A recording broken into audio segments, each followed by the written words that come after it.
Good morning, good evening, good afternoon, depending on YouTube. This is me, always George Page, aka the Emperor of Female Body Talk, coming to you live on YouTube. Well, folks, it's Friday. Here, with Friday, it's about time for the weekend to start, but you got to get the rest of Friday before you hit it. So, here, folks, I have here a lady who just made her IFBB Figure Pro debut last weekend at the Triple O Dynasty. Shout out to Sydney Gillen, who is the Miss Olympia 7-time, possibly 8-time Miss Olympia champ. Shout out to Whitney Jones, and also shout out to my favorite person of all time. I love her so much. I'm just obsessed of her. She's just so beautiful, and that is Andrea Andrea Shaw. Shaw. Oh, My girl, she's my oh, girl. oh my God, so beautiful. I really appreciate it. So here we have the lovely Miss Lisa Saygun, and Miss Saygun has been a pro, finished her pro 2022, and she just, like I said again, made a debut at the Triple O Dynasty. We're going to talk to her about what got her started bodybuilding and what her thoughts about the sport, and also what her plans. She's already competing, and she'll come this weekend. Is the Triple City or Tri-City, Tri-City. Yep. Tri-City. Sorry, okay, that T point gives it. The Tri-City in Georgia, and she's right here because she's originally from Australia, but she's here in the States, and thank God I don't have to try to figure the timing like that, and the time zone like that. But like I said, as often as I always say, I'm my man Jerome. I'm an international player of the Himalaya, so so it's great to get some ladies here, especially in the States, and get their thoughts and the feedback in their experiences in bodybuilding. So, ma'am, this is a question I often ask you ladies: what got a lovely lady like yourself started in sport, as I call it, muscle and masculinity? Please share. Well, it's really interesting. I grew up in a very ethnic culture where food was everything. So Italian, Turkish background. And so dieting was definitely not part of the equation. And as I got older, I met my first partner, and I was a little bit on the chubby side back then. And the first thing he did for me was buy me a gym membership. So,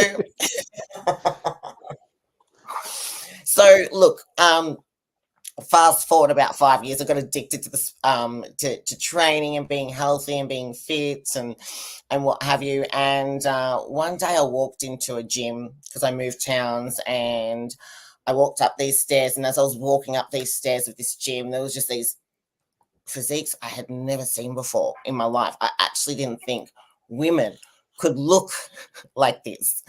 And I think I was about 23 at the time. And that was like 20 years ago now. And I just remember walking up to the receptionist and said, how can I look like that? And 9 weeks later, I was on stage. So that's how it all got started. And that was back in, 2004. Just like 20 years ago. Wow. Mhm. Time flies. Did you realize that? What I was doing in 2004, I was working. I was holding down 2 jobs at the same time. And I think I was I wasn't even 30 yet. I think, it really flies past. We got here my man, Tony97. Shout out to Tony, says, hello there, Lisa. You are just subscribe to your podcast. It's amazing. When will you post another episode? Well, like I said, right now, she and her friend, Rose Black, who's also a figure pro, are right now competing this weekend. They just recently did an interview with my man, David Bryant, over Female Bodybuilding Forum. Shout out to David. David's a pretty good guy. I like his content. He's it's not a lot of if you look at on YouTube, there's not a lot of content makers that talk about women specifically. Like, you got the Go Figure podcast. There's the Female Bodybuilding channel. I think also Nicole Graham Zenobia has her podcast. She does. Yes. Yeah. Yeah. Mhm. And what division you started in? What got you to switch over to figure?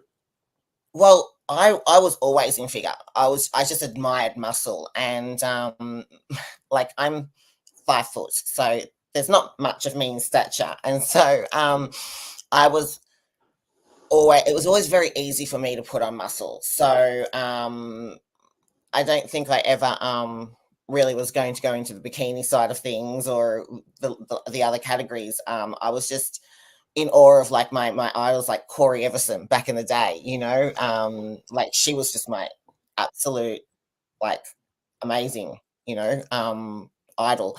And for me, it was like I wanted to have the representation of still being feminine and strong. And when I saw these physiques, these women, especially back in those days as well, because obviously the bodies have evolved a lot since then. Yeah. It was never about necessarily the size as per se, but it was more about the aesthetics and the lines and balance. And I was really drawn to that. So I hope that answers your question. Well, that's true. That's I think really that's Corey Eveson was like the standard back then, especially when she started around about the 80s and up to the 90s. And you had Linda Murray after that, and you had Kim Savetsky, and you had Iris Kyle, and now you have Andrea. The division's changed because I think figure has been around, but maybe just about a little over 20 years. And Mm, even now, if you look at the division, it has evolved over the years. Like we do. I have a live stream I call Muscle Talk Mondays. We talk about how the figure girls today can blow out the female bodybuilders of the 80s, and especially like you're from Australia. You had legends like Bev Francis. Had Christine Inval, Lee Priest. I saw a picture with you with Lee, and that's just on my. You go to my YouTube channel on my IG, you see it with him. I don't know where I got the tattoo for. That's crazy. And, I know. Yeah. yeah, Yeah. yeah, yeah, Well, yeah. So one thing, I was about to say that Bev Francis, we grew up in the same town together, so in Geelong. So we literally were like 5 minutes away from each other. wow, this is a small world. Oh, I mean, well. yeah, yeah. I used to ladies say they live right next that like down the street from Andrea. And I say, wow. I mean, like but it was folks. You hear from a man, 29 says. Will she ever move up to physique? No, she says she's been figure. She's gonna stay figure. I know a lot of you guys. This is Lisa. Guys, they like the big freaky chicks. They like there's an old smoke saying when you ladies rock hard, we'll rock hard. So and it's just it's the vision that's really kind of it's in between. It's like I've seen ladies now who look like they could go up to physique, Yeah. but then they often go say, what, I fit here. And you also are a coach and trainer. What advice we give to a woman who wants to get into sport, and especially dealing with genetics and everything else? Look, I say the first thing I say is let your body dictate where you fit. Number one. So if your body, let's say, is a body that might be bigger through the midsection and not necessarily aesthetically, that real small waist X frame, then you might want to consider going up. And when I look at a girl, I'm like, okay, so if your clavicles are inside your hips, then you're probably going to be more bikini wellness sort of thing. And if you're in line with if your shoulders sit outside your waistline and in line with your hips, then you're probably going to be more I would say figure, that kind of line. And if you have longer clavicles with a smaller waist and your hips sit kind of just inside that that shoulder clavicle kind of range, then physique bodybuilding would be the best way to go. That's how I dictate how I work with my clients. And I think that has evolved over the years as well, especially because back when I first started, figure was a very Y frame, shoulders, waist, straight down. Yeah, And yeah, now it's all about the booty and the quads. So it's become more X frame, and the waist is almost like the center point of figure. yeah. Because like I think one thing they want you ladies in figure to have too much gyrations in the glutes. Like I think bikini and I think it's bikini and figure you want too much gyration in the glutes. With wellness, because it is the glute accentuated division, you can't help but get gyrations. We have here my man KL the Wanderer. He says this. He says, morning KL. He also is contact women's bodybuilding too, and also he says, nice arms. He likes your arms. Like I said, and KL, you should be excited. She's gonna compete, so she's competition ready. Once you get the spray tan and everything on her, it's set. So, you're a mom, and I was watching an interview with David, and you have a son and he has heart issues, and I can understand that because myself, I also have a pacemaker. I had it for at least, yeah, I had it for about 10 years. I was working my job, and I was working this meat packing processing place, and I work in the cold storage. So I thought I was getting a cold. So I didn't, my home was like about maybe good 50 miles away. My sister was Mm. closer, and I went to her house. She told me to go to the hospital. I went to this emergency care unit, and they sent me to a hospital, and then told me that my fraction was low. And then I had my pace. I then It wasn't that long. Boom, I got a pacemaker. I had my surgery. Went back to work, and then I quit. And my mom got sick. But yeah, how's he doing? Is he with you today? Yeah, he is. He's in the other room. Um, Uh, yeah, he's traveled with me to all of my shows. So he's got to meet all the amazing athletes and Olympian stars. Which I think for him is going to be quite pivotal as he gets older. To have these images and experiences. But yeah, Kai was born with a condition called hyperplastic left heart. So if you can think of a whole heart, his left hand side of the heart doesn't work. Like oh, there's no atrium and there's no ventricle in there, so there is no chamber in there, and so he was given a 1% chance of survival. And I just said to the doctors, take that 1% chance and do what you can, and I will pray to God. I will do whatever I can, and his mum, and if it's God's will for him to still be here, then great, and if it's not, I'll deal with what I have to deal with, at that time. But 7 surgeries. He's had a cardiac arrest. He's had a stroke. He's still here with us fighting. So yeah. yeah, I could feel your pain. I want to give you a big hug. And like I said, he's still fighting. That's good. Like the quote, the man Rocky Balboa. It's not how hard you can hit; it's how hard you can take the hits, keep moving forward, especially for a boy his age. My applause to him. I mean, thank God. God is good. Like mom always told me, God is good all the time. Um, Always. yes. This is from man KL. He says this. He says, "What's your thoughts about the Triple O dynasty? If she's seen it, well, she was at it. She competed at the show. KL, he's more a fan of women with muscle than he is about the sport. But what we're gonna do, we're gonna jump into a social media for a bit. Look at some pictures and videos. I know that's why you guys come here, folks. Like, hey, Lisa, this is like I keep saying this every time I get a new girl in here. It's like the episode of the Chappelle Show when Charlie Murphy meets Prince, and he's hanging with this guy named Nikki Free. He was like one of the singers for the group Shalimar, and people thought Nikki Okay. Free. Yeah. Mickey said, Prince got a new girl. She found the motherfucker. Joy got a new girl. She found the motherfucker. So they get excited. So we're gonna jump into social media for a bit, guys. And guys, if you want to follow her social media stuff is in the description of this live. You check it out. But I'm gonna tell you a rule, and this is my rule. I keep saying to you freaks out there, I know you like these buff ladies. I know you get excited. She has kids. No D pics. Stop it. Get some help. Come on. This is always the claim I got to give when I go into your ladies' social media. So we're gonna go here her IG for a bit, and you look pretty good. I mean, and you took sixth place, right?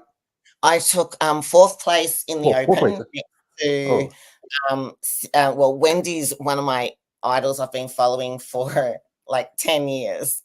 So yeah. to be called out in a first lineup with her at my pro debut was incredible. And then to be next to her and lined up with her and placed top fourth against 3 other Olympians, Maggie, who I adore, she's amazing, and Sandy as well, who also made the Olympia. Like, it was beyond my wildest dreams. I had no expectations going into this show other than, giving it my all and, bringing it together. And, that the week leading up to the show was, one of those challenging kind of peak weeks that you don't wish you had. And so I had myself and also my best friend Rose at the show, and I just remember getting on stage being so nervous because it'd been 2 years since I'd been on the show, like on a stage, and I'm like, I just got to roll this out. And, to be in the stage and have all my idols watching me, like Sid and Andrea and Whitney and all the rest of it, was just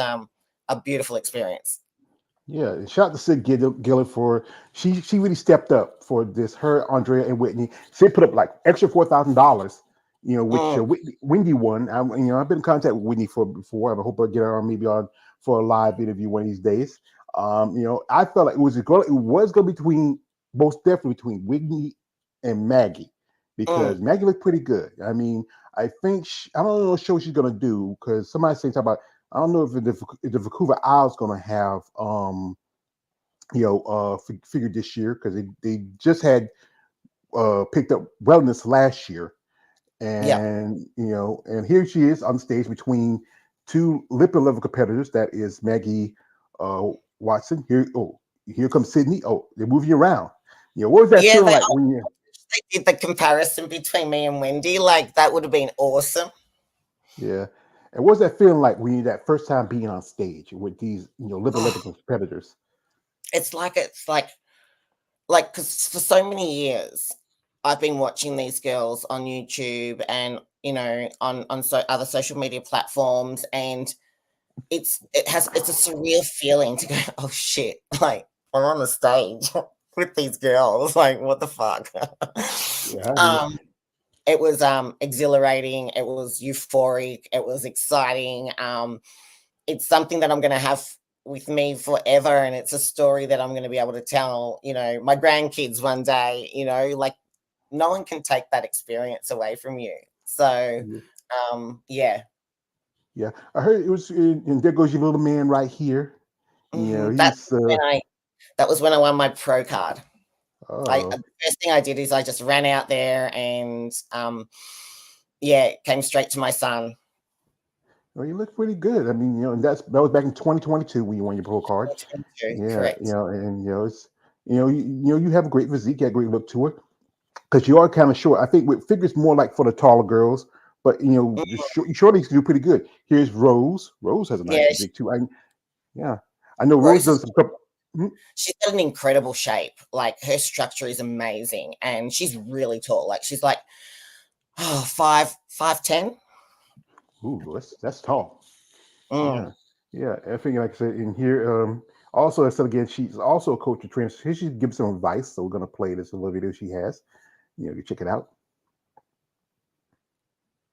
My name is Lisa Saygun. I've been in the health and wellness industry now for over 25 years. I know it's a long time. And my focus is around psychology, nutrition, hormones, exercise physiology, and complete body transformation for women. It's my job to get the best out of you. And that is why for over a decade now, the Mind Body Breakthrough Experience has been the most successful system that I have ever created and used. It has helped over hundreds and thousands of women. And the reason why it's so unique and so successful is that because it addresses all areas of your health. It's holistic. It looks at your mental health, your emotional health, your spiritual health, your nutritional and hormonal health, and also your physical health. Let's look at them. Mind fitness. Step number one, your head tells the body what to do. If your head's not doing the work, your body's not going to follow. So it's our job here at BodyFit to help you retrain, reset, and re-engineer the way that you do your mental health. And we use all sorts of modalities, from hypnosis to timeline therapy to NLP to EMDR and psychology, to help you get the best out of your mind. Step two, emotional health. We've all been there. Emotional eating, when you're not regulating well, it sucks, doesn't it? You know you shouldn't be doing it, but you are doing it. Here at BodyFit, we train you every single week to get balanced with your emotions. Step number three, spiritual health. Your spiritual health is the core value, is right up here. It's the CEO that runs the show. So if it doesn't know what's going on, well, the rest of your body isn't either. But we get really clear and we get really deep in the first 4 weeks of our program to help you with that as well. Step number 4, nutritional and hormonal health. And we go through a 4-step process in this nutritional protocol to get you to your results. Number 1, detoxification. Let's get rid of all the toxins that's in your body.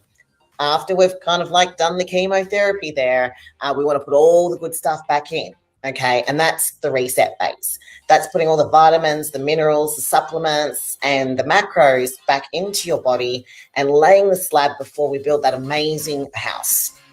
Step number 3 is the priming phase. This is where we optimize calories, macros, supplementation.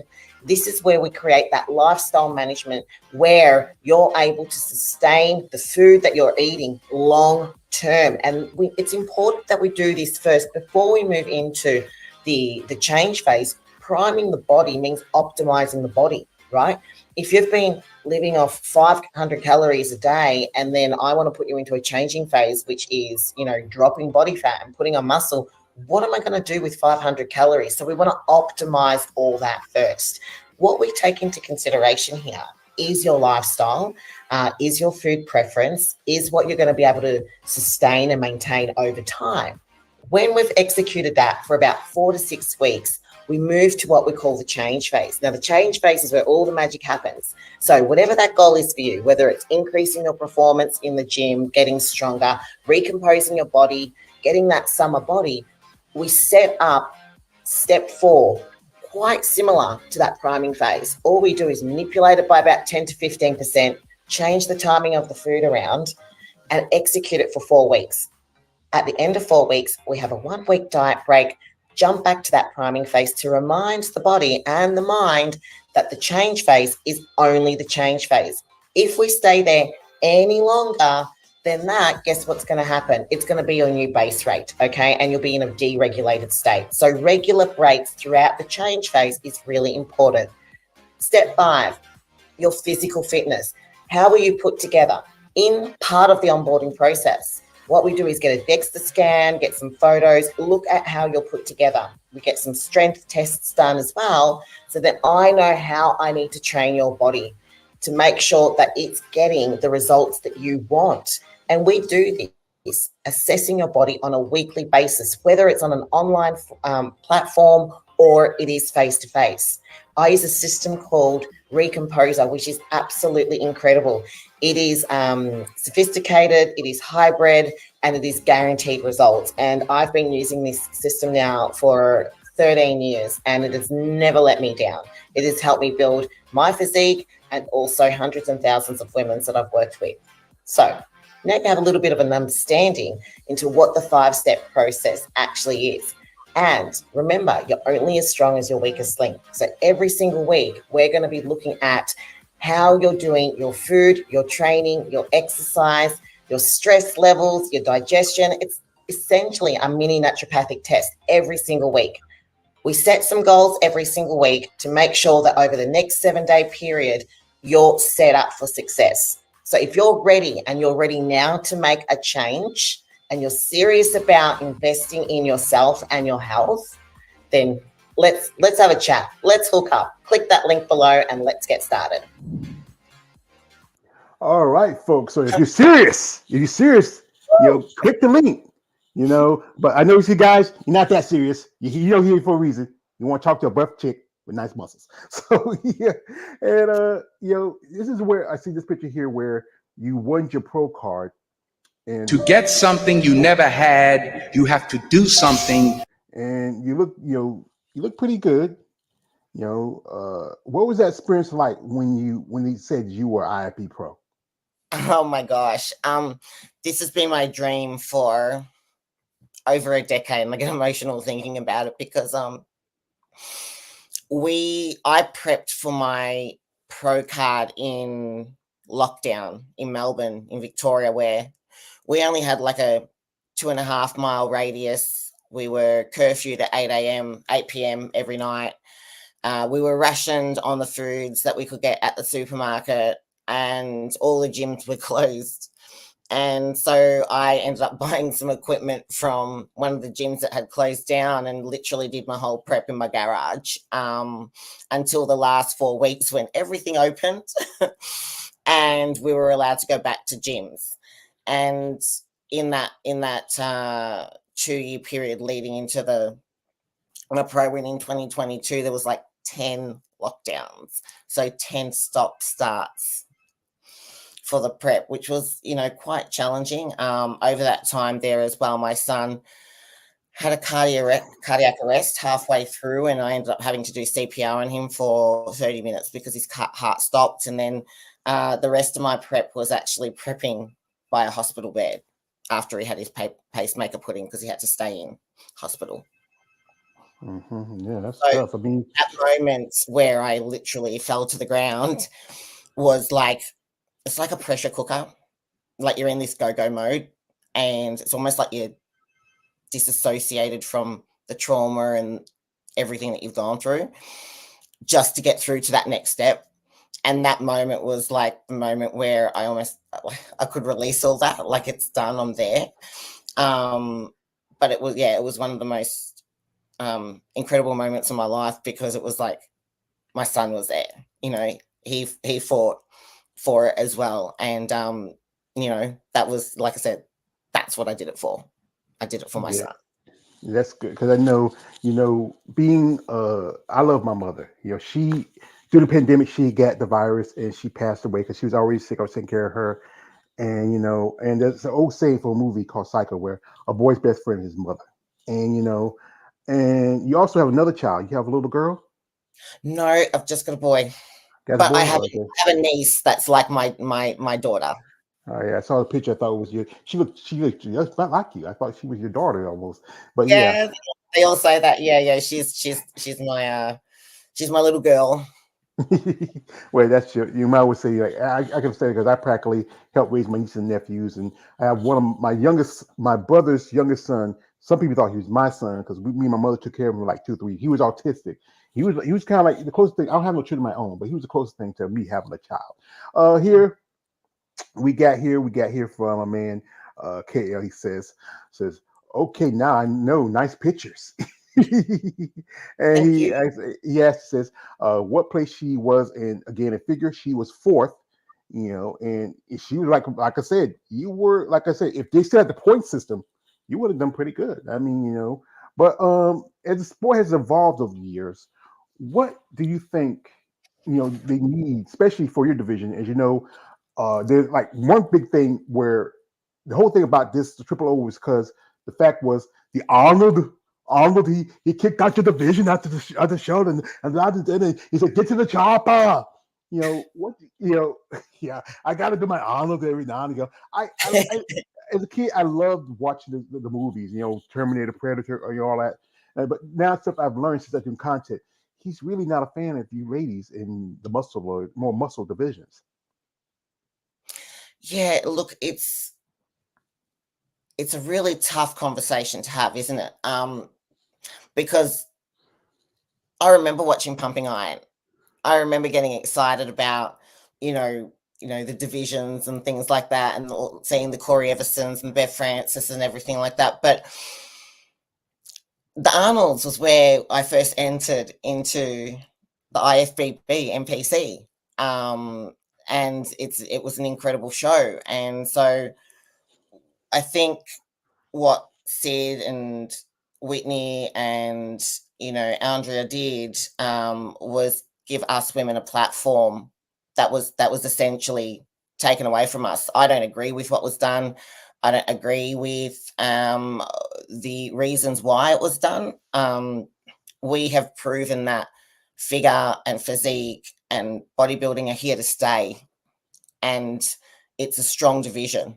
And I had 18 girls in a first inaugural lineup. 18 girls. And that's, for the Triple O Dynasty. And I know next year it's going to be even bigger yet again.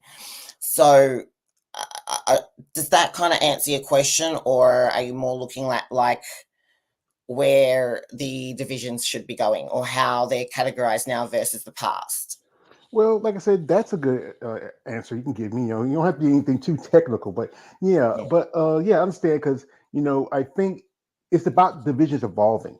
If you look at it like now, good example, bikini. Here's the thing: women's bodybuilding was like it spawned out from men's bodybuilding. Then you had fitness to come along, and then figure, and really bikini is, no offense to the division, I'm gonna call it, it's more of a invasive species.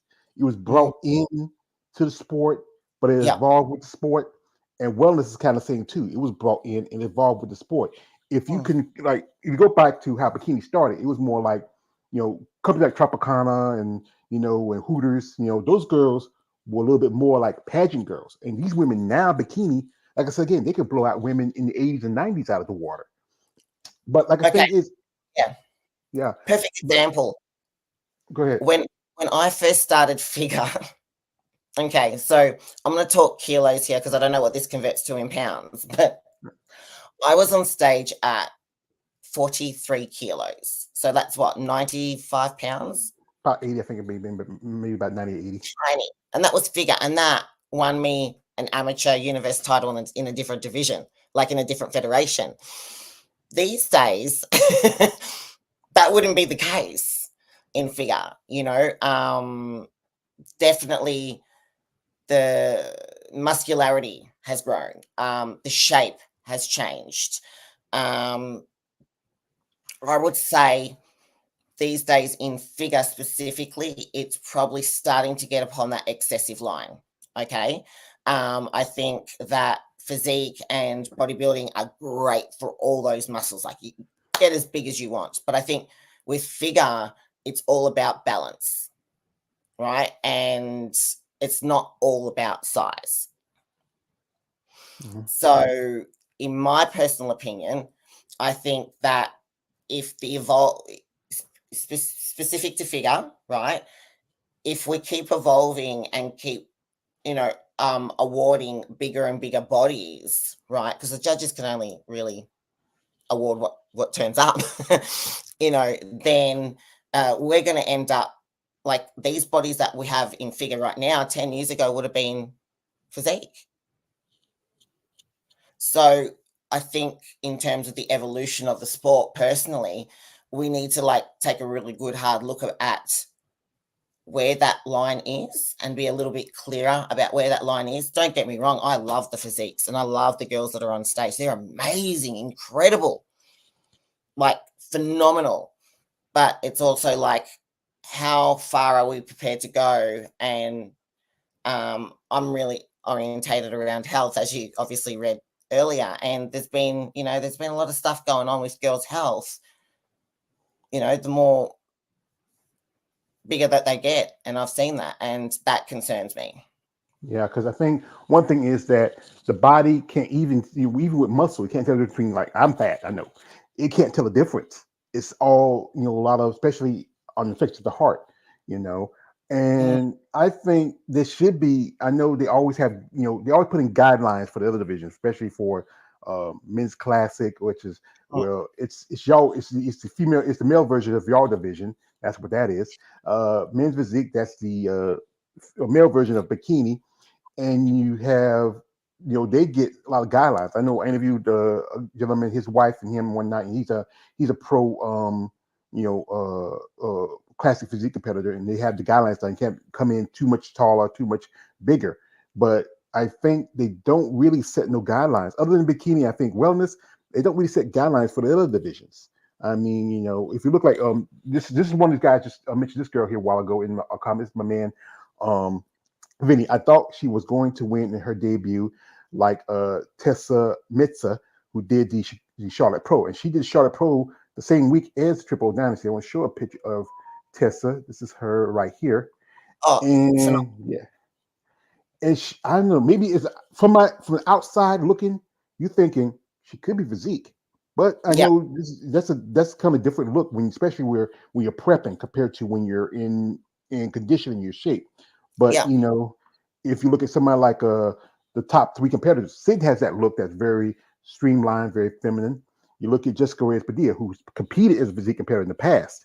Mm-hmm. She's really, you look at Lola Montez, she's getting, and Whitney, she looks pretty good. I think she still has that mold, but she's been, like, in the past, she's been a top 10 competitor at the Olympia, but she's kind of, I don't know.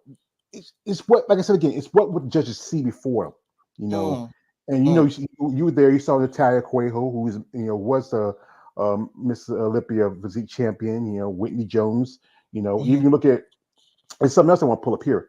Two women who are in two different divisions. You look at, Sarah, and also you look at Missy.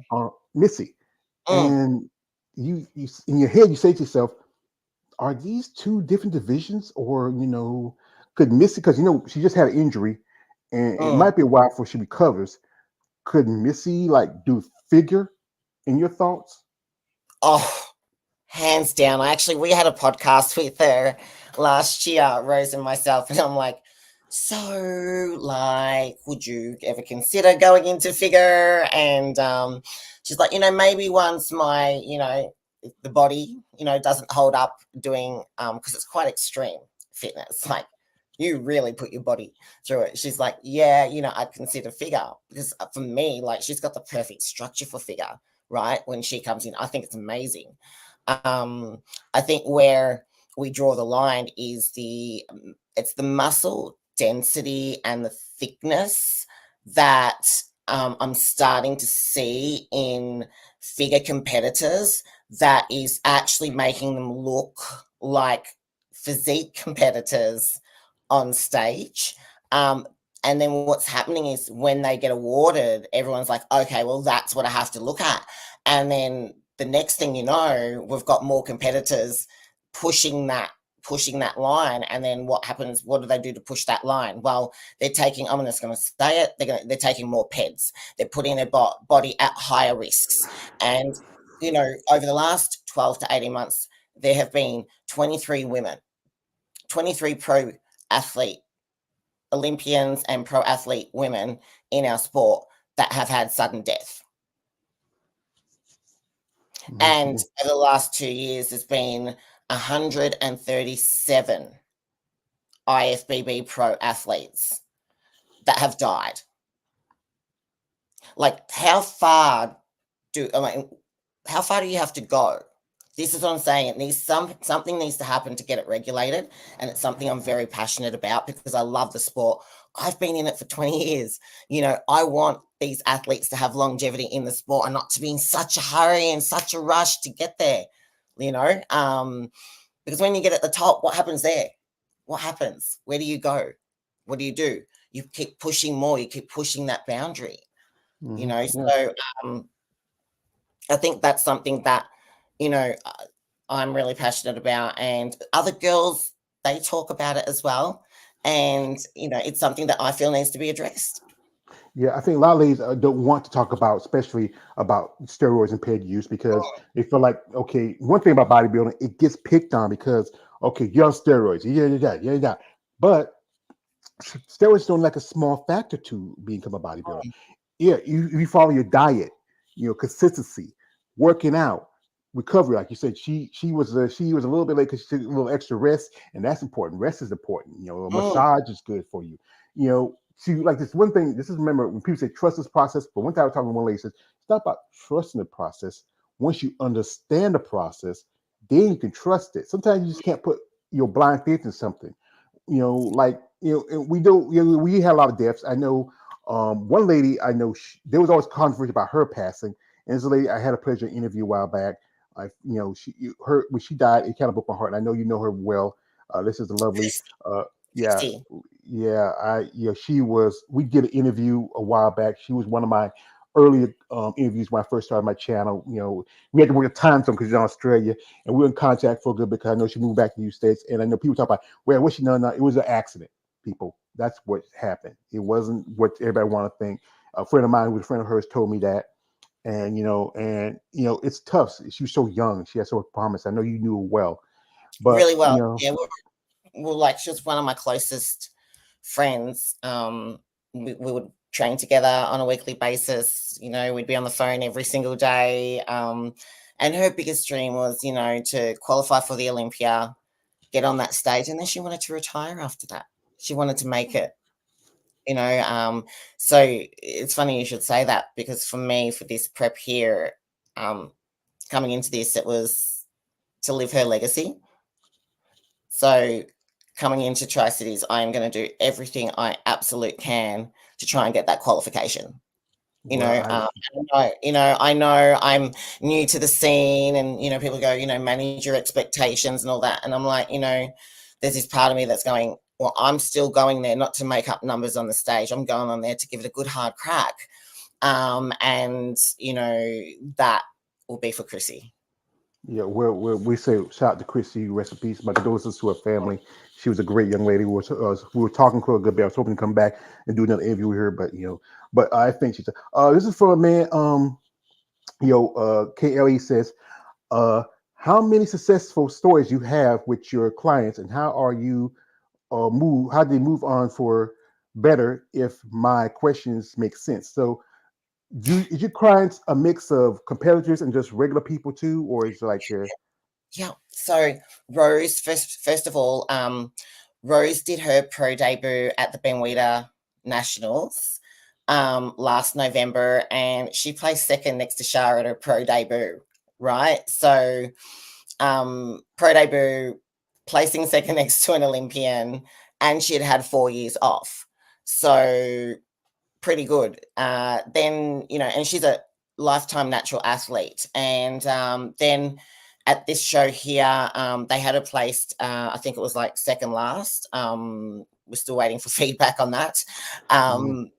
But she's bringing her peak at this game. I've got a few athletes overseas that do some natural shows as well.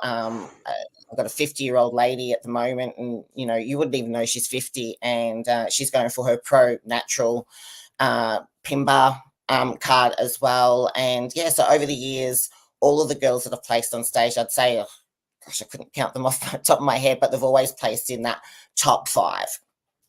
But we take our time getting them there, so I rather work on a small number of clients and and spend more time with them so that they can develop that good base. And generally speaking, it's like 3 times a week for the first 12 months first, to then prep for your first show.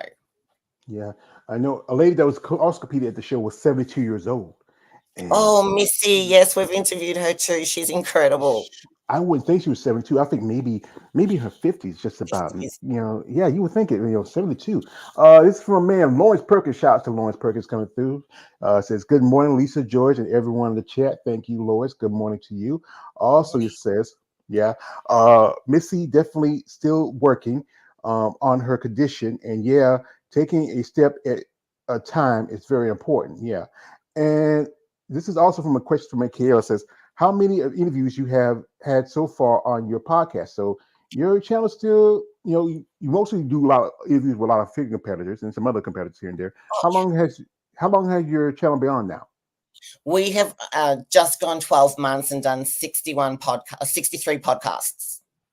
I've been on YouTube at least 5 years, and I started out just posting stuff, and then I had a friend of mine. He does content on women in mixed martial arts. So he said, George, you should do content on women's bodybuilding. So I started doing just making stuff, and then doing interviews, and then and really I get to learn something from you ladies. Like I said again, I'm admit my crime. I'm a superb smart.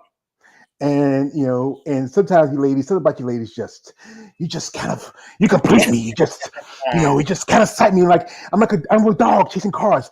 I want to do whatever I got one. So and I really learn a lot when I do these interviews. Like mostly, like I said again, I was more of a bodybuilding fan, women's bodybuilding fan.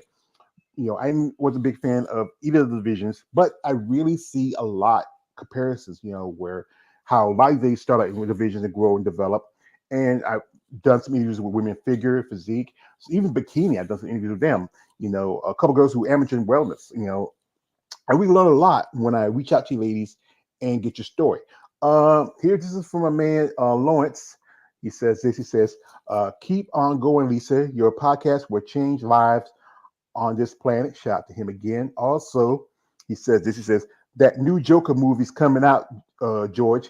It's gonna be a musical. I don't like musicals. My Joker is he's not Australian. He's like, I think he was New Zealand. Heath was New Zealand, and that's my Joker. That's the Joker. I grew up with while coming up, old Batman TV shows with Cesar Romero. Mark Hamill was the voice for the Joker in the animated series. Jack Nicholson was one of, but Jack Nicholson, his Joker was just amazing. The cadences, like, and like he says, I'm a man of my word. I just love that version. Joaquin, That was just bad. And also, this is from KL says, George is taking off well so far on your interviews. Thank you, brother. I appreciate that. He does interview too, my man KL. I hope he does a little more. This is from Vinny here. He says, Lisa, your physique reminds me of another Australian figure pro. Do you know Sylvia? How do you say her name? I do. Kosasova.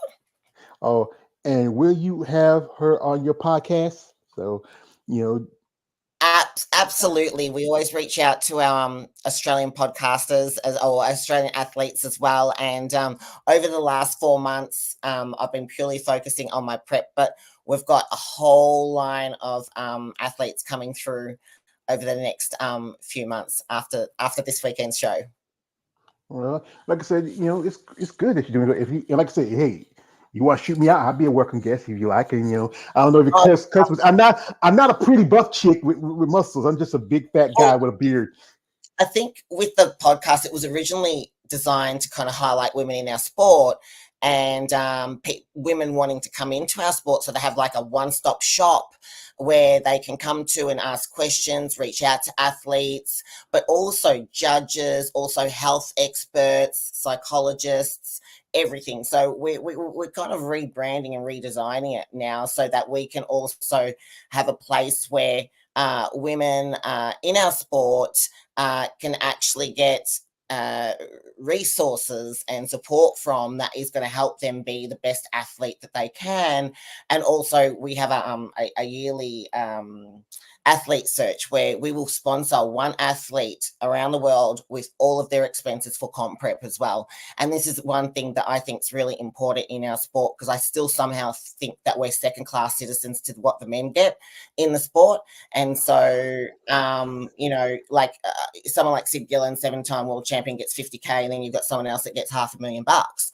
Like, I just don't understand that concept. So this is something that was brought out so that we can bring people from even mainstream world in, say, hey, listen, we're athletes too, and we are 66% of bodybuilding.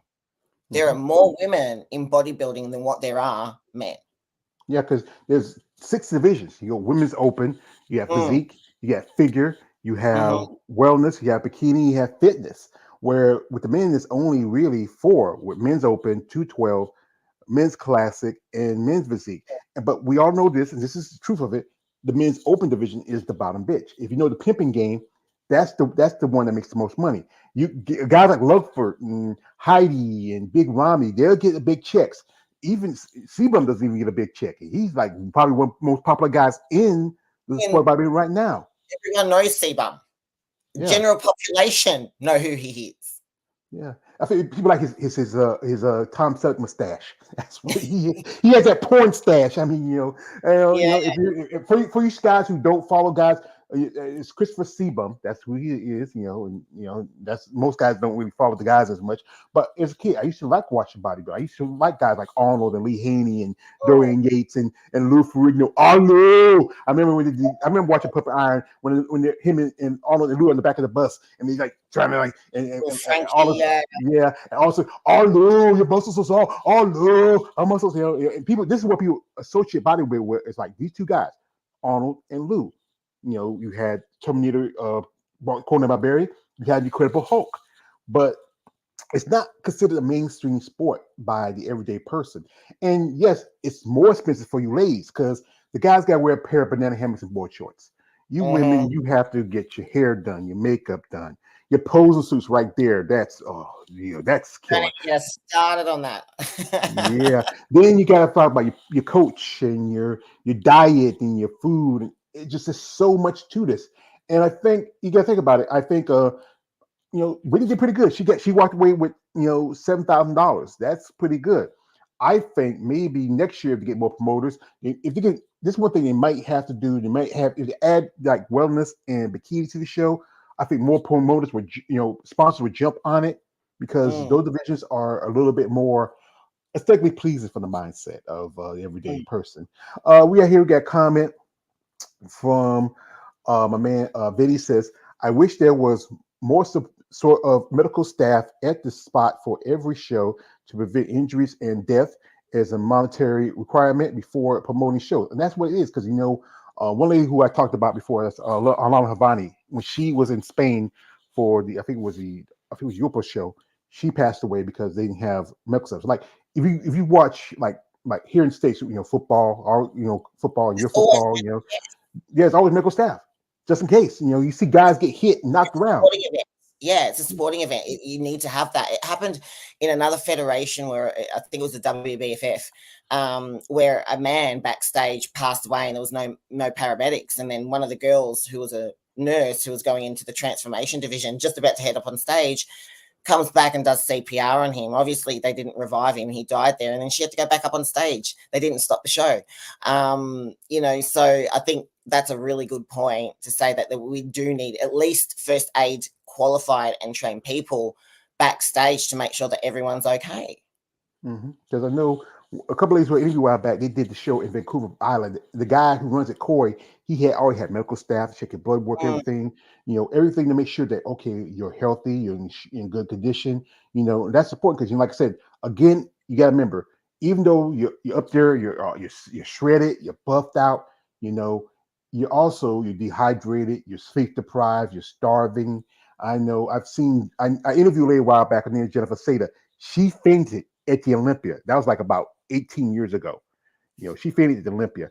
I was watching one time this lady who I reached out to. I hope you made you interview her. She was at the Chicago Pro. She was just standing there, just dehydrated. I've seen, I remember Ronnie Coleman one time he was sitting backstage with an auction match. I've seen women faint and guys faint on stage because those high lights and everything, because your body's so depleted of fluids, and and that's what you should have somebody say, like, okay, if you go into dehydration, they hook you up your IV and have hospital rated. But I think the promoters, they're the ones who have to set those things up. And this is a thing like this. I keep saying this. You, men and women, are the product. We as the fans come see y'all. And if anything, there should be more consideration for you. Like one thing also, I say this, as IFB Pro, you're paying like $200 or $300 a year for a pro card. You can double that. You can double that when you're an Australian, because our dollar's 60 cents to your US. Ooh, yeah. I forget. Some countries the dollar's a little higher, some countries the dollar's a little lower. Think about that. That could go into stuff like, okay, I need health care. So when I go to the doctor and get my blood work done, I have to pay so much out of pocket. Okay, if something happens because you have a son, you have insurance to take care of you and him, life insurance, health insurance, I think little discounts here and there. Because like I said, I know some ladies, they get disposable suits, some get used, some get rentals. I mean, I interviewed, Michelle Bogdan, who competed at the show. She makes suits, and it's really, there's a lot to the sport. People got to understand. This is from a man, Lawrence. He says, Lou nailed the Incredible Hulk. I still watch his clips and series on YouTube. Yes, yes. I grew. I remember the kid when he transformed, when Bill Big transformed, he goes, ding! I mean, I used to say, oh, no, I can't watch it. But it was just fun to watch as a kid. Also, this is from Lawrence says, Gladiators was a game changer too. Yeah. American Gladiators. That was a show where really you had people like the late Tanya Knight was there. I know her name. Did Diana and Bailey do it as well back in the day? No, they really didn't do it. I think there was supposed to been a new updated version of it. I think it was Hulk Hogan and Leila Ali was hosting it, but I don't think she was. I think she was on it. I'm trying to remember. I think it was I think Gina Carano was on it, another lady, and somebody else. But there wasn't really no real bodybuilders. Maybe just one lady was maybe a power lifter, but the rest were fitness and models and some others. But yeah, it didn't do too well because it wasn't as good. I mean, I didn't really watch it. I saw some clips here and there, but I didn't really watch it. I think the original American Gladiators was the best. They had some great, stellar, true bodybuilders. Oh, Ray Hold It. That's where it's at. That's Yeah, right. I remember I saw her in the movie Skin Deep with John Ritter, and that really kind of made me more of a schmo seeing I say, come on. Also, this is from a man. Lawrence says, "You definitely have a eat before going on stage. I've seen bodybuilders pass out on YouTube as well." Also, he says, "Shout out to Australia. Shout out to you ladies. All you Australian competitors." So, this is one thing. As you say, you are also sponsor other competitors. Are you sponsored yourself? Well, yes, I'm self-funded, so I don't have any like financial sponsors as such, but I do have some sponsors that in Australia that will give me some products, and that definitely helps. But outside of that, yeah, I've just funded myself. Yeah, that's tough because you know what? I think one thing I think sponsors does help because it covers the cost of like travel expenses, the cost of this. I know you get a show in Arizona, and then you're now here in Georgia, and you got to fly back to Australia, and those things will help. Like, okay, let's set you up like for make sure you take care of your plane ticket, make sure you take care of this, take care of that. Yeah. Also, hey, a sponsor can maybe pay for your posing suits every now and then. Those things help. But there's some guys out there, Lisa. There's some guys out there that say, Lisa, you know what? You got a nice little shrimp on the Barbie there, you cute. So if I do something for you, will you do something? No, No, no, I do not no. do that. I'm not a fans only. I'll flex my guns for you and do a calf raise, a calf flex. But no, that's not my style at all. I've always been someone like, I think athletes in our sport need to be athletes in our sport, and sadly, I've seen a lot of male and female athletes, incredible like athletes have to do things that they don't want to do so they can bring money in to get to that to be able to fund the sport as often as they want. For me it cost me 50,000 Australian dollars, which is about 35,000 US dollars to get over here, because I'm a single mom, so I've got to bring my son with me as well, and there's the accommodation. I coach myself, so I coach myself into this prep, and I peak myself and I do all those things. I had Andrea Shaw as my posing coach. She changed my life, that woman. She's amazing. Love her to bits, Let me show you something real quick. Let me show you real quick. Let me show you real quick.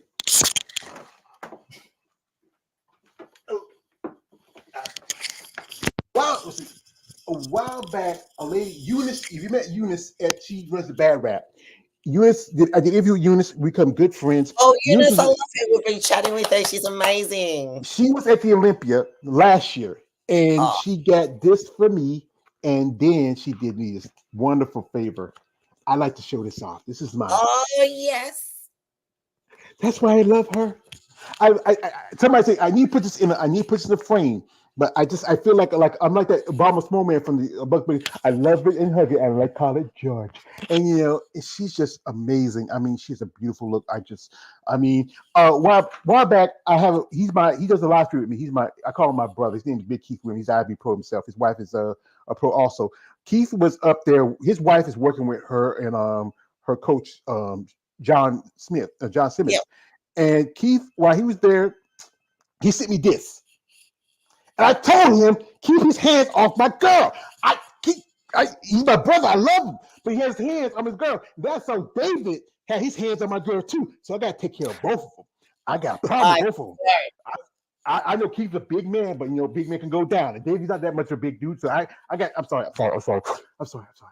She just gets me like All that. right, I fangirl her as well. She's just one. I think if I look at all of the athletes across men and female in this sport, she's the one that gets my heart the most. Like, she really, like, in terms of authenticity and being real and having heart and being present when she's with you, she is, for me, the gold standard. Yeah, she is. I'd say that about her. She's just her. I'm a fan of hers. I mean, I wasn't a big fan of Sarah Vigors, but I respect what she's doing, what she's saying, Yeah. especially for uh for women in her sport and overall bodybuilding. Natalia, I have kind of I like Natalia. She was on one time. She's on one of my live streams. She wanted to join, but I don't know what happened when we couldn't get her on. But I give you respect for her because she's young. You're still wet behind your breast about Similac. But yeah, I think you women are amazing people. You go through a lot. And we talk about the OnlyFans thing. I understand that that's the way a lot of ladies like to try, especially men. I remember a man told me a story about the Kai Green thing, and I heard stories about Jay Cutler and guys like that. It said this is a sport where you're mostly basically I said like you're competing more in the red and the black, where you're putting more into it but not getting much out of it. And I understand why some ladies do like OnlyFans, herbiceps.com. They do the photo sessions. I know Annie, who I met when I went to my first Bible show was Annie Vicchio. She was there Yeah. doing photo sessions for Muscle Angels. And those sites, excuse my French, this is what they call the beat and wheat websites. We guys know what we're doing. We get on there. Come on, we see y'all ladies, but I think because there's a niche for women with muscle, and I know a guy who lives right here in my area. His name is Glenn. He runs his own Amazon Fitness magazine. I'm a member, and I've interviewed with him. And we are fans of you ladies. We respect your passion, commitment for sport. And like I said again, yes, I think it should be. I think Andrea should be getting at least. We know she's not going to get like $400,000, but at least how about $200,000, $100,000? I mean, I agree. I agree. Yeah. And we should be treated like real athletes, not just freak shows from the outside world. And it would be great to get, mainstream sponsors in, and I'm just going to say, you can get Nike sponsoring transgenders and putting them in women's clothing, but then you can't get, them sponsoring these like an Andrea Shaw or a Sid Gillen or who are the epitome of woman, in their respective sport. And so I think that's something that I'm personally passionate about, and that'll be kind of like, when I retire one day and as we go now, what I'd be really pushing, hence bad rap, because I really believe in what they're doing as well for the sport and for women.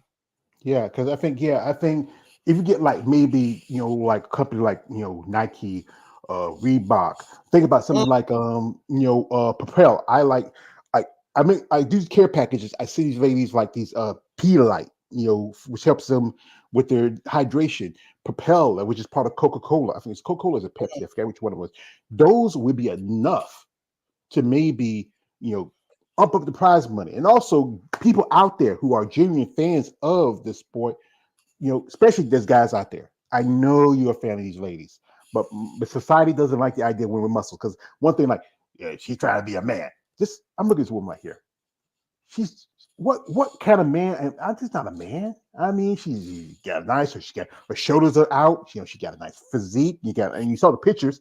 I mean, it's one thing, the idea that you think because I put on a muscle, it's usually guys with boobs like I do who are talking about that, who who haven't busted great.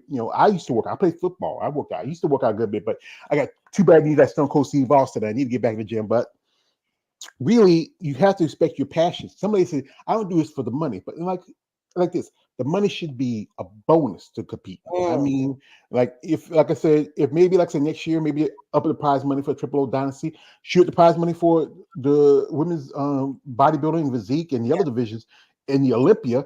All right now, just now, she's gonna shoot up $500,000.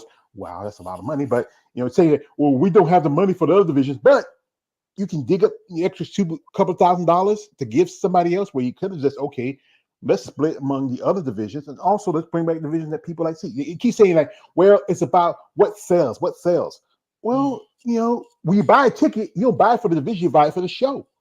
And if you don't have the division that people want to see, what's the point going to the show? If there's no, let's say that's what I say. Let's don't worry about all anymore. Let's focus on something like Olympia, Triple O, the Rising Phoenix.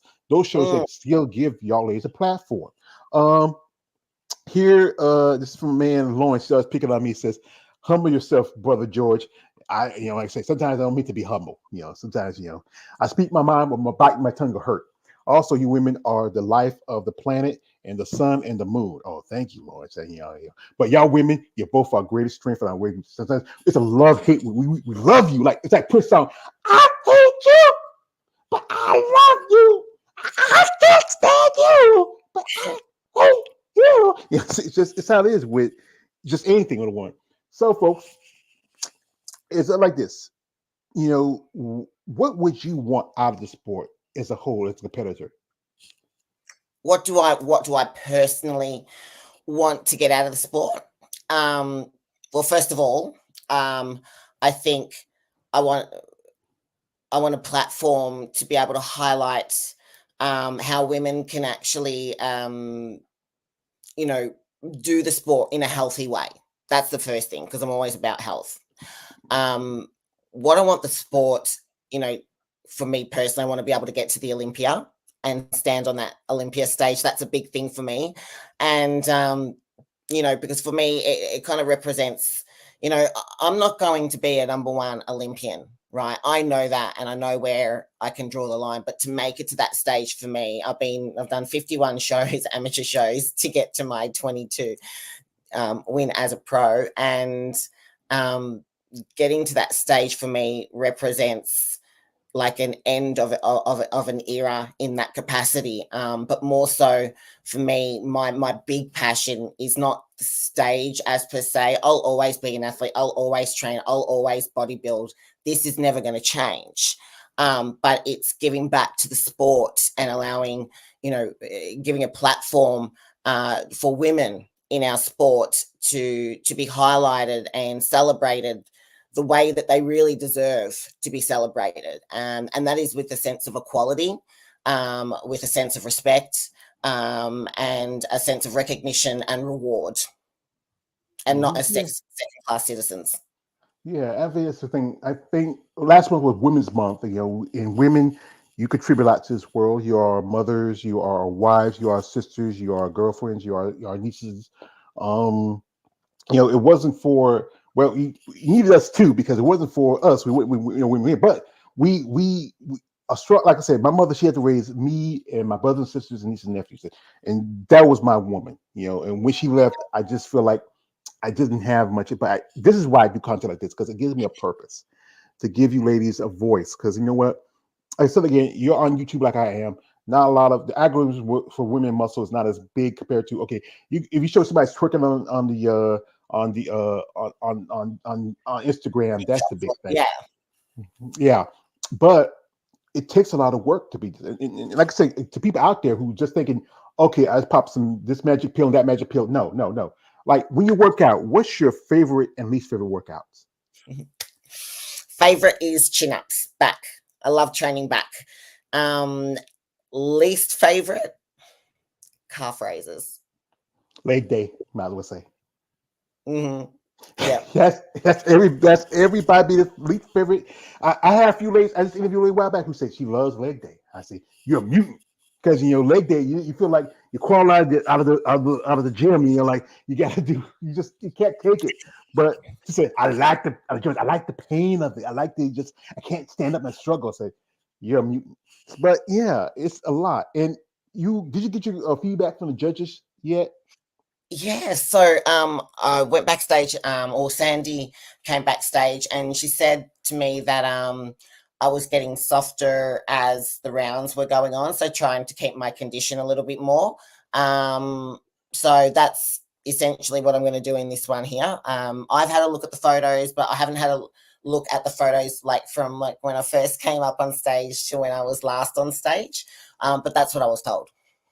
Yeah, and the thing is, because they didn't they had a quick turnaround. Because sometimes when they had the intermission, it'd be like almost like 2 or 3 hours to the finals, 4 hours. But then it was like barely, I think, maybe half an hour. And It was 20 minutes, and I did both Masters and also the Open. So I was essentially coming out twice, which would make sense. Like you can flatten out if you're coming out twice. But yeah. That was my feedback. So that's what I've been working on all week. Just, kind of coming in a little bit drier, and today will be, because I stopped my water last night. So today is putting the carbs in, and the drier I stay, the obviously the less water is going to come out. Mm-hmm. And we talk about food. Like, tell me, Lisa, where's that thing that called you? That thing that particular type of thing that called your name, that thing that made you complete, that bring anarchy. What was that thing you wanted? Well, What look, was that? this is really, you're going to laugh, but I'm not. the week leading up to the Triple O Dynasty, we had burgers every night because it's really hard to fill us out. So burgers have always been my one thing that I go to. And all I wanted at the end of that show was a whole watermelon that I could like get a spoon and just eat. This time round, I am craving ice cream. So, because in Australia, we don't have the variety that you have over here. And there's this place that my girlfriend told me about. It starts with a B. Baskin But Robbins. no, something else. It's not Baskin. Oh, Um, was it Bridgestone or something? What is it? I know there's another ice cream company. Is it hang on a Bridge? minute. I've got it. I think, what is it? I mean, Look. give it more, folks. Talk amongst yourself while we figure out what's this. Is Oh, it where is it? It was incredible. It was like 20. It was like 22 flavors, not 22 pages of different flavors, and I Well, was I going got through. many of these is Cold Stone. No, not Cold Stone. I can't. What is it off the top of my head? I can't think of it. Anyway, it was like they had cheesecake flavored ice cream and coconut chocolate crumble or something like that. And I was like, oh, just give me that. I just want a bowl of ice cream. I'm probably going to sit there and have a scoop of every single ice cream. Yeah, And they give that little scoop. Say we have samples. Say, that's acceptable. That's it. Yeah, that's good. That's good. I'm like, here's my sample spoon. Can you just fill that one up, please? I know, like I said, but food, like I said, is both a weapon and tool for a bodybuilder. And it's one thing helps you grow. Like I said, again, people remember that I said again, steroids is not the whole part about a bodybuilder. It's about what you eat, what your diet, y'all. I know you got your little boy. He ain't gonna want to eat dry fish and asparagus. He rather have chicken nuggets or whatever.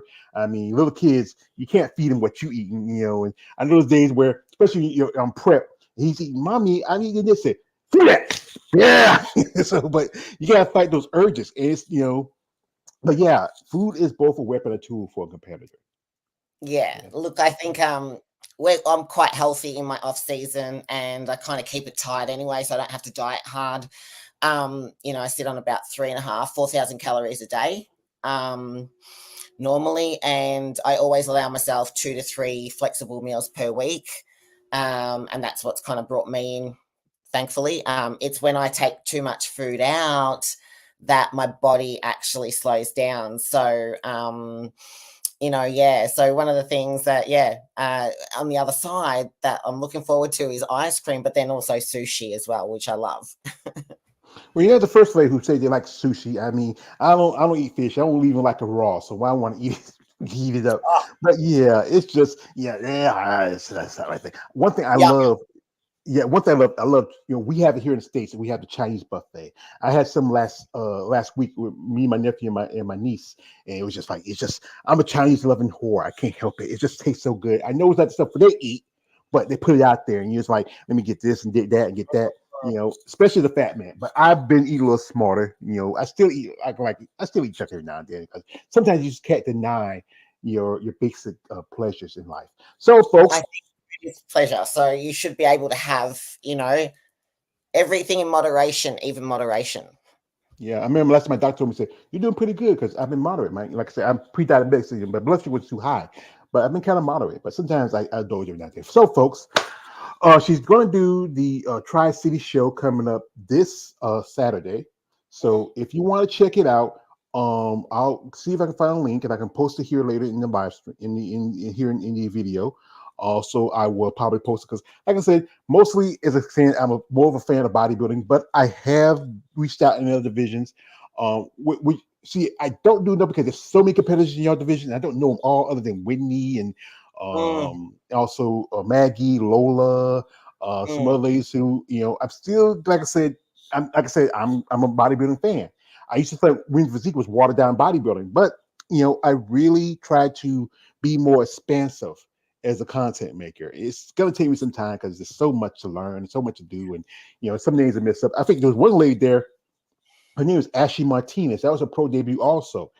Yeah. and she had she had a great physique. I think she's about your height too. Yeah. Yeah. Gorgeous, gorgeous girl. Mm. Yeah, I was trying to find if she has an IG channel and see if I can maybe reach out to her. I don't know if I don't know. I yes. think you're on my page, so I can send it to you. All right, you send it to me. I'll check it out. And also another lady who was on there who was I think she was the one who took fifth. She was very impressive because she also was competing both in figure and in open and in masters. Like I said, I tried to see once he's like I know guys out here say George, we can get Andrea. I would love to get Andrea. I would love to, but I know she's busy. She's over in Germany right now. Keep attending the FIBO.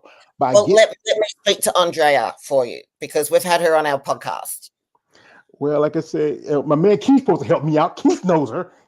But like I said, I do appreciate any help I can get. Somebody from you ladies, I do shout out to y'all. If it's just no more than 10 seconds, and as long as if I don't go like okay, keep this. Guess keep cool, keep cool, keep cool. Okay. So, all right. But like I said, people out there, if you're interested in following Lisa, her social media stuff in the description. If you're someone, like I said, she does everything on her own. Sponsorship can help. Like I said, don't be that other guy. I know, like I said, but be somebody that says, Miss Saygun, we have a plan for you. We like your look, we like your personality, we like your business sense. So if you're interested in being a sponsor for our buy a product, let us know. We have the plan set out, we have the contract. If you like what you see, really let us know. We want to see you grow as an athlete, not the Thank you. weird guys, But like I said again, this is a tough sport for these ladies, and it does help. And if you're a fan, if you're back there in Australia, you see Lisa, do little stuff like, hey Lisa, there's a discount on your groceries next time at the grocery store. Okay, Lisa, we got your gas. Okay, you want some coffee? We got some for your kid. We got some for you. Those little things help Help. because They really do. And sometimes our pride can get the better of us because we don't want to ask at all or reach out. But if anyone wants to, support us and support our sport and all that sort of jazz, then that we're great. We're so grateful for that. And it doesn't go unnoticed. Yeah, I know one guy who's at the show who's a fan of, who's saying with bodybuilding. I got to do this every time I say his name. Yo, Jake, I want that money. I want that gun. Shout out to Jake Wood. I got to do it. Every time I say his name. David told me this when he was at the Olympia. He saw Jake. He said, George, I heard you talking my voice saying that from training day. Jake, he wanted to say it, but he didn't. But like I said, I will wish you best of luck at this show. Thank If you. it doesn't get you Olympic qualification, maybe like I said, one thing I think it's harder to find shows over across seas in Europe and other places because bodybuilding is still kind of slowly growing. There was a show in Spain, but it dropped up. It switched. I know one lady who David talked to. She's going to do a show in Spain. There was supposed to be two, but now it's down to one. There's Portugal Pro. There's Alina. She has the Remaining Muscle Fest, and then she got a new show, but it's just for just women's bodybuilding exclusively. And I got to meet Alina Popa a couple of years ago. She's a beautiful lady. Yeah, great physique. I think she should have won the last Olympia back in 2014. But I'm just and I respect people like her and Iris Kyle and Andrea, Linda Murray, who I actually saw. I wish I could talk to her, but she was busy. And people like yourself and who are real athletes. You're athletes. I know it maybe not like the standard of athletes that people think. If you look at football, basketball, hockey, Yeah. and all those other sports, but you are athletes. You do have to train. Like Usain Bolt said like this. He trains for 6 months just to run for 9 seconds. And if you got to train and keep your shape, you are an athlete. It's not as like I said, it's not as simple. Like Ron Coleman said, everybody want to be bodybuilder, but no one want to lift this heavy ass weight. Yeah. Well, I got a speeches, folks. But folks, I'd like to thank Lisa for coming through. Wish her best of luck this coming weekend. I'd like to shout my man Lawrence Perkins, Vinny, Kale the Wanderer. Also, anybody who was in here, Tony97, anybody who watched this video, share, like, comment, subscribe, follow both Rose and Lisa on the Go Figure podcast. You want to check it out. There's gonna be some buff chicks on there, you guys. So maybe not the big buff freaky chicks, but these ladies have amazing muscle too. We do have a few physique girls that have come on, and bodybuilders. Natalia's also been on there as well. So we've definitely got all women that have been on our podcast, not just figure girls. Yeah. And no banana hammocks and board shorts. We good enough for you guys. You got enough. You got enough social media enough on you, okay? All right, but I'm cool. I know a couple of guys who I did interviews that are banana hammocks and board shorts. I've done interviews a couple before, and I respect your passion for it. But like I said, this my channel is about giving y'all ladies respect and recognition. Yes, you guys. I know I do a little stuff that's a little bit, as the other guy would say, stranger. But what doesn't make you stranger? It makes you stronger. And I do give attention because you ladies deserve it. You put in such much time and work, and you make a lot of sacrifices for yourself. This sport is a lot of sacrifice to it. Your time, money, your health, your mind, your everything. I mean, the money you can be doing, you can use to maybe getting your son better health. But you do this because you love this sport. And like I said, you should be more rewarded for it. Prize money should be up. I mean, I would say, I'm not saying like maybe $10,000 first place and then break it down. That could cover everything. I mean, what can really change the sport if people accept this sport as it is and get more involved in it and don't use the excuse like steroids in almost everything. In almost everything, like this, like I said, do MMA contact. This guy named Nate Diaz, who's an MMA fighter in UFC, he says everybody uses steroids. Everybody, just about everybody uses it. But bodybuilding gets that finger pointed for it because the fact is it's more prevalent compared to other sports. But I think if someone takes the opportunity, like right now, like guys who are following like The Rock, there's a lot of talk about him trying to get involved in it more. I know Shaquille O'Neal was at the Olympia last year, so I saw some picture with Linda Murray. I think if you get these more mainstream celebrities and mainstream companies into it, I think it would probably help bodybuilding to grow and more opportunities for competitors. I think so as well. And, just keep people like yourself that keep getting the word out there. It's going to hit the mainstream as well, and I do believe in terms of as the sport evolves, and I love what Tyler Mannion's doing at the moment, bringing in the natural movement, expanding. He's going to make some changes. He's going to I can see him really redefining the pro league as the years go on and as he steps up into his role more. Yeah, because he's still young. He's still wet behind the ears. Because his granddaddy runs the whole kit and caboodle. But he's gonna be the man who probably take a place when his granddad step aside. Because exactly. I know his dad's more onto doing film and stuff like that. That's his gig. But yeah, I wish y'all the best of luck for his upcoming show. Thanks, George. Also shout out to Rose too. I reached out to her too. Maybe we'll get an interview with her. Maybe Awesome. after the show. But folks, if you want to follow Lisa, her social media stuff is in the description of this video, this live. Check her out. Here's my rules. I keep telling you, sick freaks out there. I know you love these ladies. I know right now she got her shoulders out. She's all buffed out. She's just a day away from being on the stage. But guys, be respectful. Be gentlemen. No D-Bick. None. Stop it. Women don't like that. They don't. Why we got something they got something we want to see, but we don't have something they want to see. We appreciate intelligent conversations. Yeah. I think some guys are not that intelligent. It's like, wow, she got big hooters. No hooters here, just pecs. Pecs. I love natural pecs. I think some women go overboard when they get the boob jobs, and you look. I actually. There's a picture I'll probably send to you later. It's like when it was the Olympics, these two chicks, they weren't competitors, just hanging there. They looked like they should be like boxing punching bags for a Rocky Balboa movie. I mean, it's crazy. But folks, this is why I say like this. Support women like Lisa. Show real genuine interest. If you are a sponsor out there, if you are someone say, you know what, I have a plan, and it's something that really works for you, and it's nothing that would be out of pocket for her, help. That is much appreciated. Like I said, the quote from my favorite movie, you never have to. Because anytime I get a thank you, I said you never have to. That's from Batman Begins. I know KL said he don't like my Batman stuff. I love the Chris Nolan trilogy. I love it all. Great movie. Like one of my favorite quotes is from when Thomas Wayne to his son Bruce says, "Bruce, why do we fall? To learn to pick ourselves up." All right, folks.